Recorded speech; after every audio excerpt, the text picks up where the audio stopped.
Bonjour à tous, bienvenue, c'est Angie, on se retrouve pour les guidances astrologiques de 2023. Nous allons voir avec les cartes quelles sont les énergies qui vont vous accompagner sur cette année. Nous irons voir des énergies générales, l'année dans son ensemble, et ensuite nous irons voir par domaine pour voir ce qui se passe principalement dans le domaine matériel, professionnel, l'argent, et puis dans le domaine du cœur également. Je vous invite comme d'habitude à écouter votre signe solaire, bien sûr, votre ascendant et votre lunaire si vous souhaitez compléter et confirmer les informations. Et puis si cela vous parle, vous pouvez bien sûr aller voir aussi les signes de votre partenaire amoureux. Je vous embrasse, je vous souhaite une très bonne année à tous, une très belle écoute et je vous dis à tout de suite. Bonjour les lions, bienvenue dans votre guidance 2023.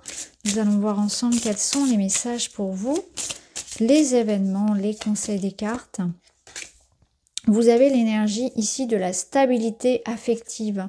Donc on vous parle d'harmonie, de bonheur, de joie, de partage, de projets communs. Donc vous avez ici un clan ou une personne sur qui compter, ça peut être familial, amical, professionnel, ça peut représenter votre couple, on voit que vous êtes bien. Ça peut aussi être une forme de célibat dans lequel on se plaît tout simplement. On est bien avec soi, on est bien avec l'autre, on se sent bien au niveau émotionnel, on se sent en sécurité. Donc que vous soyez seul, entouré, que vous en ayez envie ou pas, finalement vous êtes heureux, vous êtes épanoui dans votre environnement personnel. Donc c'est très très bon. On va aller voir d'autres cartes. Ici, vous avez l'énergie de la liberté. On vous demande ici de déployer vos ailes. Faites ce que vous voulez. Écoutez-vous. Allez là où vous avez envie d'être. Soyez vous-même. Soyez authentique. Vivez les choses vraiment pour votre bien. Ça rejoint ici ce que je vous disais, c'est-à-dire que parfois on peut décider de s'épanouir tout seul, d'être seul, de s'épanouir en étant célibataire sans avoir envie de rencontrer quelqu'un. On peut décider de s'écouter, de partir vivre à l'autre bout du monde. On peut décider de se lancer dans quelque chose, de se reconvertir par exemple à 50 ans. On peut décider d'avoir un enfant à 45. Ici, vous avez la liberté d'être vous-même, d'être authentique, de partir vers quelque chose qui vous épanouisse, de vraiment aller vers votre être authentique. Donc c'est vraiment très très beau. Donc ça me parle de progression, de voyage, d'évolution, de s'écouter, hein. C'est vraiment ça, c'est la liberté de choisir, de se choisir, de manifester ce que vous avez envie, vous, de manifester. Vous avez la carte de la porte. La porte, elle nous dit bien qu'il y a quelque chose de nouveau qui arrive pour vous. Une opportunité, une porte à saisir, à ouvrir pour aller vers quelque chose de lumineux derrière. Donc on est dans une phase de transition. Donc ça confirme les déménagements et les changements, les transitions de vie. Il y a quelque chose qui vous permet de vous libérer, peut-être aussi de quitter une situation qui vous enfermait, puisque la porte s'ouvre, donc ça peut être quelque chose qui vous a aussi retenu.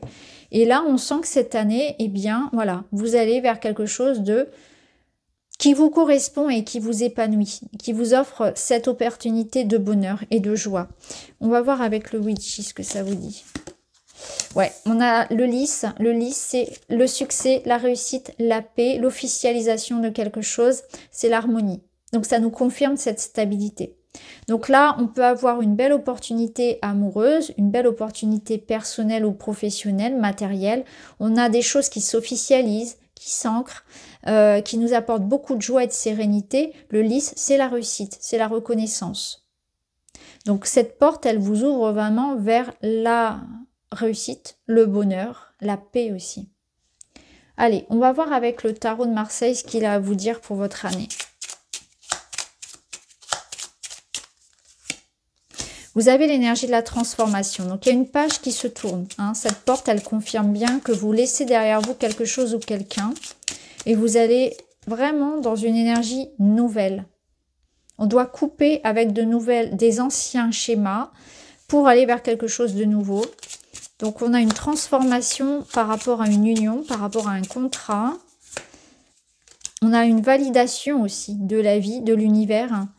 Là, on vous dit clairement que c'est une année où vous avez la possibilité comme de retrouver votre souveraineté, de vous écouter, de transformer une situation à votre avantage. La force, elle vous dit bien, elle vous confirme votre courage et votre capacité à transformer dans votre quotidien les choses. Elle vous invite aussi à prendre conscience que vous êtes capable de ce qui vient, de tout ce que vous souhaitez transformer dans votre vie, de tous les changements que vous voulez. Donc le pape, il vient bénir un petit peu vos projets, il vient vous apporter aussi des contrats, des engagements. Il vous invite aussi à vous libérer des attentes extérieures. C'est une énergie que j'ai retrouvée, il me semble, chez les cancers aussi.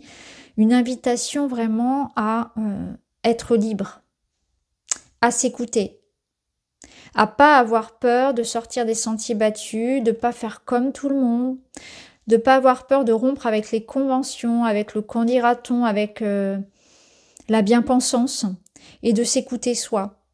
Donc peut-être que ça passe par des ruptures de contrat ou d'union ou de choses comme ça, mais c'est l'idée de suivre sa voie, que vous avez les ressources en vous pour vous écouter et suivre le chemin qui vous correspond, que vous avez la possibilité de vous libérer de certaines croyances qui vous limitent aujourd'hui. Donc peut-être qu'il y a de la culpabilité qui vous empêche de partir, peut-être que voilà, il y a des croyances limitantes sur vous, sur la vie de manière générale, des attentes venant de l'extérieur, le poids de l'éducation, etc., de la société, qui vous empêchent d'être vraiment vous-même. Donc, à voir comment ça résonne. Ça peut être aussi la notion que quelque chose vient de manière officielle vous apporter cette liberté. Donc, est-ce que vous êtes dans l'attente de démarches officielles, d'un papier important, quelque chose d'administratif aussi, et vous avez gain de cause, vous avez victoire par rapport à ça aussi. Alors, on va voir, on va recouvrir avec un Rider-Waite pour vous les énergies générales. Ok.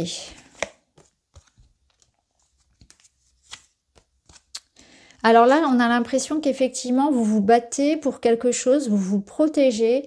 Il y a une situation ici qui est en conflictuelle et on a cette notion de se battre pour avoir gain de cause. Donc clairement ici, on a des personnes qui effectivement récupèrent ce qui leur appartient, reprennent leur liberté. Il y a une notion de validation de votre travail et de votre investissement. Donc, c'est possible qu'effectivement, on vous demande vraiment de vous battre pour ce qui est important pour vous. Alors, ce qui est important pour vous, ça peut être un projet, ça peut être quelque chose de matériel ou pas, hein, ça peut être votre bien-être de manière générale. Mais on a cette nouveauté ici, cette porte. Donc, vous suivez un projet, vous suivez une idée, une envie, quelque chose qui est important pour vous, en dépit de ce qui peut venir à l'extérieur. Ça peut être aussi la notion vraiment de protéger ses biens, de se protéger, de se défendre face à l'adversité, à la concurrence, à la jalousie, etc. On voit qu'il est peut-être question aussi de trouver des accords, hein, de trouver des compromis et des accords, peut-être au niveau de la loi, etc., au niveau professionnel et financier, mais là on est dans cette notion de ne pas lâcher, de tenir bon et d'affirmer sa vérité, d'affirmer son projet, de le protéger, de le chérir, de le revendiquer, de ne pas se laisser faire, vraiment, on vous dit clairement de ne pas vous laisser faire et de continuer votre route et de continuer à nourrir ce qui est important pour vous. Alors au niveau pro et au niveau perso, qu'est-ce qu'on a? Au niveau pro, vous avez le 10 de bâton, il y a cette notion de poids, de surcharge, de trop de responsabilité. Donc là, on voit que vous avez beaucoup sur le dos, sur les épaules. Au niveau financier, au niveau professionnel, vous en faites beaucoup. Vous avez beaucoup de responsabilités familiales, personnelles, dans le sens de, oui, familial, mais aussi dans le sens où vous êtes beaucoup investi dans quelque chose. Vous donnez beaucoup de votre temps, vous êtes épuisé. On est proche du burn-out, mais c'est aussi parce que vous devez poser des limites. Donc là, il y a un stop, il y a des limites qui doivent être posées. On vous donne trop peut-être de travail et pas assez de reconnaissance, peut-être que vous vous épuisez. Ouais, il y a cette notion de stop. Il faut poser des limites, il faut poser tous ces bâtons, c'est beaucoup trop lourd, on frôle le burn-out. Je vais regarder ce qu'on a avec le witchy par-dessus. Il faut accepter de déléguer, de demander de l'aide, et on a cette notion du navire, donc de départ. Donc peut-être que c'est une notion ici sur un plan financier, ça peut être la notion d'avoir un besoin de... Alors on peut être vraiment empêtré dans des problématiques administratives et juridiques pour réussir à déménager, à voyager, à régler des situations en lien avec l'étranger ou en lien avec un déplacement. Ça peut être une attente de mutation. Une attente de mutation professionnelle. Les choses sont peut-être difficiles, il y a peut-être une forme de bataille ou de concurrence pour obtenir ça. Ça peut être une évolution. On voit que vous bataillez pour évoluer, pour faire changer les choses, pour vous libérer peut-être pour certains, pour partir aussi. Parce que cette énergie du navire, c'est aussi ce changement, cette porte ici qu'on avait. Donc on voit que vous faites tout, vous vous donnez beaucoup pour faire évoluer les choses, mais on sent que voilà, c'est très éprouvant. Alors ici, au niveau personnel, on a un 7 de coupe et on a le trèfle. Ouais. Donc là, vous arrêtez de rêver les choses et vous les manifestez. Donc on a cette notion que on s'est peut-être un petit peu fait des films par rapport à une situation où on s'est bercé d'illusions soi-même, on a essayé d'y croire encore. Et puis là, on voit la vérité comme elle est. On voit les gens comme ils sont, on voit la situation comme elle est. On se regarde aussi avec beaucoup d'objectivité et on arrête de se mentir.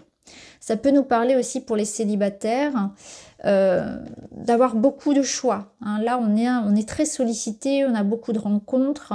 Il y a cette notion de plaire. Donc, ça peut être d'ailleurs aussi pour les couples. On a cette notion que voilà, on peut être très sollicité. C'est un duo de cartes ici qui nous parle vraiment d'opportunités de rencontre et de choix, de séduction.